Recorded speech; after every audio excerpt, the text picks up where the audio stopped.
మీ పార్టీలో మీరు అధికారంలో ఉన్నప్పుడు జగన్ గారిని వీరుడు, సూర్యుడు అని కొరిగినోళ్ళు, ఆయన దేవుడు అన్న వాళ్ళు కూడా వన్స్ ఓటమి పాలవగానే పార్టీ విడిచి వెళ్ళిపోతూ ఉన్నారు.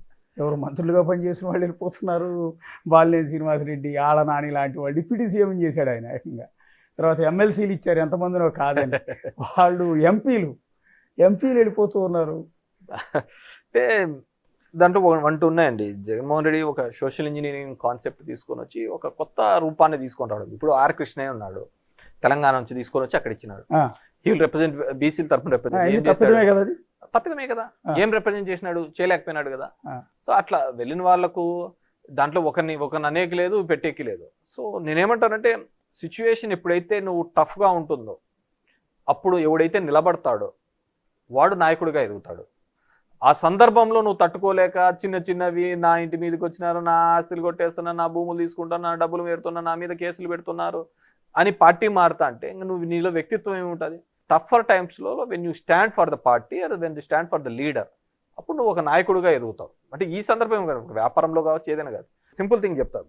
జగన్మోహన్ రెడ్డి గారు నాకు ఎందుకు అంత ఇష్టము, వైఎస్ఆర్ కాంగ్రెస్ పార్టీతో, నాకు వాళ్ళ కుటుంబంతో, మాకు థర్డ్ జనరేషన్ రాజారెడ్డి గారిని చూశాను, రాజశేఖర రెడ్డి గారిని చూశాను, జగన్మోహన్ రెడ్డి గారిని చూశాను. ఎందుకు అంటే ఎంతోమంది ముఖ్యమంత్రుల కొడుకులు వచ్చినా కానీ జగన్మోహన్ రెడ్డి అనే వ్యక్తి అక్రాస్ ద ఆల్ ఆర్ట్స్ నిలబడి, చంద్రబాబు నాయుడు లాంటి వ్యక్తికి అతని కుతంత్రాలకు నిలబడి, జైలుకు పోయి వచ్చినా కానీ, ఫైనాన్షియల్గా ఇబ్బంది పడినా కానీ నిలబడినాడు, గెటాన్ అయినాడు, ఒకసారి ముఖ్యమంత్రి అయినాడు, ఎవడు కాలేదు. సో ఇప్పటికు కూడా ఒక పాలసీలో రెండు భావజాలాల మీద పార్టీలు నడుస్తాయి. ఇప్పుడు భావజాలాలు ఎక్కడ ఉన్నాయి? లేవు కదా పార్టీలలో. అంతా డబ్బులకే పోతున్నారు తప్ప, అవకాశవాదం తప్ప భావజాలాలు. రెండు భావజాలు, చంద్రబాబు నాయుడుది ఒక వ్యక్తిత్వం పోతుంది, దానికి అగెనిస్ట్ వ్యక్తిత్వం అనేది జనంలో ఉంటుంది. కమ్యూనిస్టులు ఎట్లుంటారు, క్యాపిటలిస్టులు అలాగే ఉంటారు. సో ఇద్దరిది సరిపోయిన దాంట్లో దీనికి మద్దతు తెలిపే వాళ్ళు ఉంటారు, దీనికి తెలిపే. నేను చంద్రబాబు యొక్క ఆలోచన విధానాన్ని ఇతను వ్యతిరేకిస్తే జనానికి ఏదో మేలు చేయాలని వాళ్ళ నాన్న నుంచి, వాళ్ళ తాత నుంచి ఒక లెగసీని మా నాన్న పేరు నిలబెట్టాలనే కార్యక్రమంలో చేస్తున్నప్పుడు ఐ అప్రిషియేట్ హిమ్. ఎందుకంటే ఒక నాయకుడిగా ఒక చిన్న వయసులో నిలబడినాడు అక్రాస్ ద ఆల్ ఆర్ట్స్. ఎంతోమంది ఇబ్బంది పెట్టినారు, తొక్కలను చూసినారు, ఇది చేసినారు, కానీ నిలబడినాడు. అదేవిధంగా దేశంలో ఒక సాంప్రదాయాన్ని క్రియేట్ చేయాలని చెప్తే చెయ్యాలి హామీనని నెరవేర్చినాడు. నెరవేర్చిన తర్వాత సరే సక్సెస్ ఫెయిల్యూర్ అనే తర్వాత ఒక ఆలోచన విధానం, నేను చెప్తే మాట తప్పను అనేది రాజకీయ నాయకులలో, రాజకీయ నాయకులలో ఎంతమంది ఉంటారు చెప్పండి. సరే 1-2 ఉండొచ్చు, అటు ఇటు పొలిటికల్గా అకామిడేట్ చేసే దానిలో 1-2 ఉండొచ్చు, కానీ ప్రజలకు ఇచ్చిన హామీల్లో నెరవేర్చడానికి ఒక యజ్ఞంలా చేశాడు. నేను ఎందుకు చెప్తున్నానంటే మీరంతా ఫ్రీబీస్ అన్నాడు, అది చెప్పిన మాట కోసం చేశాను. దానికోసము, ఆ సంక్షేమం కోసం మాకు పెట్టిన ప్రతి మీటింగ్ల కోసం మీరు తిరగండి, నేను ఏదైతే చెప్పానో ఆ బటన్ నేను నొక్కుతాను, మీరు తిరగండి అని చెప్పేసి మమ్మల్ని అందరినీ పంపించేస్తున్నారు. ఎందుకంటే అతను అన్నాడు అనమాట, నేను చేసి నిరూపిస్తాను అని. మేబీ ఇప్పుడు ఫెయిల్ అయింది కాబట్టి ఇవన్నీ ఫెయిల్యూర్ మోడల్స్.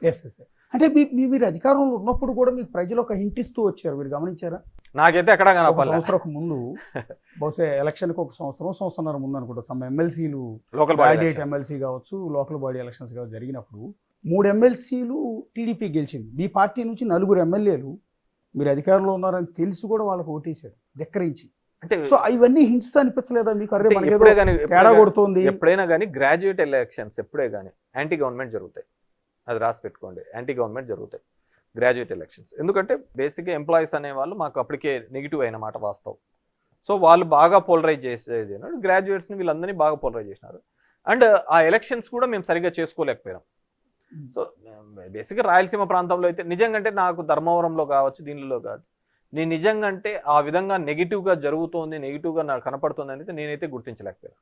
మీరు ఇంతకుముందు అన్నట్టుగా ఎక్కడైనా కాన్స్టిట్యూన్సీలో కనిపించలేదు, మా కాన్స్టిట్యూన్సీలో కనపడలేదు, తక్కువ ఉంది అక్కడ. ఎందుకంటే మీరు కష్టపడ్డారు, నేను కష్టపడ్డాను.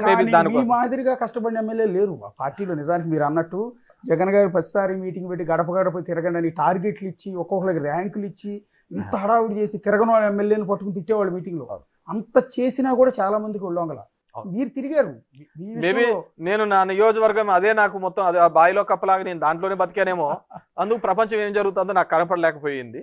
సో నాకైతే కనపడలేదు. సరే, కానీ జగన్మోహన్ రెడ్డి గారు చూడండి, మీరు పొలిటికల్ సిస్టంలో 90 మంది క్యాండిడేట్లను మార్చినాడు.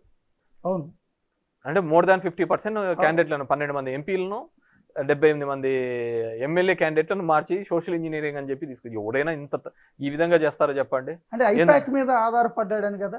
ఐప్యాక్ అనేది కాదు, నువ్వు జనంలోకి తిరగలేదు, నువ్వు జనంలోకి తిరగలేదు అని చెప్పి మార్చినాడు. ఏం చెప్పాలా? సో కాదండి, అదంతా కూడా ఐప్యాక్ సజెస్ట్ చేసింది, ఐప్యాక్ ఏది చెప్తే అది చేశాడు, ఐప్యాక్ చెప్పింది కాబట్టి 90 మందిని మార్చాడు.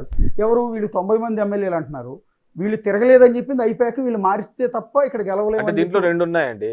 ఇక్కడ కేసీఆర్ ఎప్పుడైతే మార్చలేదు కాబట్టి ఓడిపోయినాడు అని ఒక వచ్చిందో, ఇక్కడ అందరూ ఏమంటారు, టీఆర్ఎస్ కన్నా క్యాండిడేట్లను మార్చింటే కన్నా గెలిచేదేమో అని చెప్పేసి. It's big question again. So ఈయన ఇక్కడికి వచ్చిన తర్వాత మార్చలేదు కాబట్టి మనము అది మా కష్టమైనా నష్టమైనా ఏదైనా కాబట్టి మార్చేద్దామని చెప్పేసి ఆ 78 మందిని మీరు అనుకున్నట్టుగా ఆ 78 మందిని మార్చినాడు. ఆ 78 మంది చోట ప్రతి క్యాండిడేట్ కూడా 10 నుంచి 15,000 ఓట్లు ఖచ్చితంగా ఇన్ఫ్లుయెన్స్ చేస్తాడు కదా. ఇప్పుడు చూడండి, తెలుగుదేశం పార్టీకి కృష్ణదేవరాయలు కావచ్చు, మాగుంట కావచ్చు, వేమిరెడ్డి కావచ్చు, మేము క్యాండిడేట్లను ఇచ్చినాం వాళ్ళకు. వాళ్ళ 40 ఏళ్ళ పార్టీ రాజకీయ చరిత్ర అంటాడు, వాళ్ళకి ఎంపీ క్యాండిడేట్లే లేకపోతే మేము ఇచ్చినాం వాళ్ళకి ఎంపీ క్యాండిడేట్లు, లేదంటే ఆ 3 ప్రాంతాల్లో వాళ్ళ క్యాండిడేట్లే లేవు, తీసుకొని వచ్చి ఇచ్చినామా లేదా? So that's a mistake. మనము ఆ 78 మంది మార్చడంతో ఒక్కొరు ఖచ్చితంగా 10-15,000 ఓట్లు ఇన్ఫ్లుయెన్స్ చేసింటారు. అది చాలు కదా గెలుపోవటంకి 1%, 2% చాలు. సో అట్లా తీసుకొని పోయి చేసిన సందర్భం. ఎలక్షన్ ముందు కొంతమంది వెళ్ళిపోయారు నాయకులు, ఎన్నికల ఓటమి తర్వాత కూడా ఇప్పటికీ చాలా మంది జగన్మోహన్ రెడ్డిని తిట్టి ఆ పార్టీ నుంచి బయటకు వచ్చేస్తున్నారు.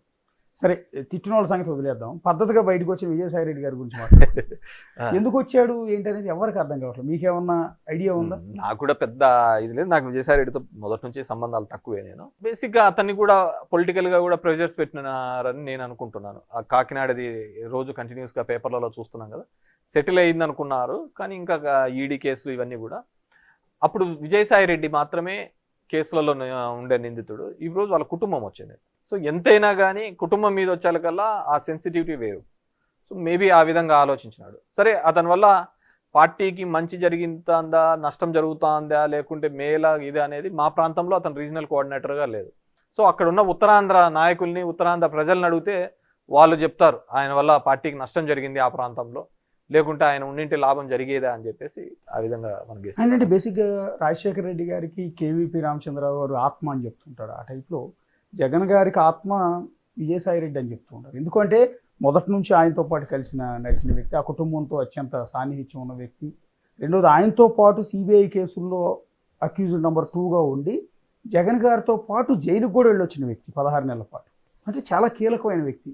అలాంటి వ్యక్తి పార్టీని వేయడం వల్ల ఎఫెక్ట్. రేపల్లి అతను కూడా మాన్నాడు కదా, అతనికి కౌన్సిల్ ఓడిపోయినా కానీ, అతనికి చేసినా కానీ, మోపిదేవికి తర్వాత రాజ్యసభ చేసినా కానీ అతను కూడా మాన్నాడు కదా. దాంట్లో ఆత్మ పరమాత్మలు అనేది ఎక్కడ ఉన్నాయండి? ఆత్మలు పరమాత్మలు అన్ని పోయినాయి. ఇప్పుడు రాజశేఖర రెడ్డి చనిపోయిన తర్వాత కేవీపీ గారు వాళ్ళ కుటుంబానికి ఉండాలి, మరి ఆయన ఏం లేడు కదా. ఆయనతో పాటు ఉన్న తెల్ల జుట్టు సూర్యుడు ఉండే, ఆయన కూడా జగన్మోహన్ రెడ్డితో ఏం సేల్ కదా. That depends.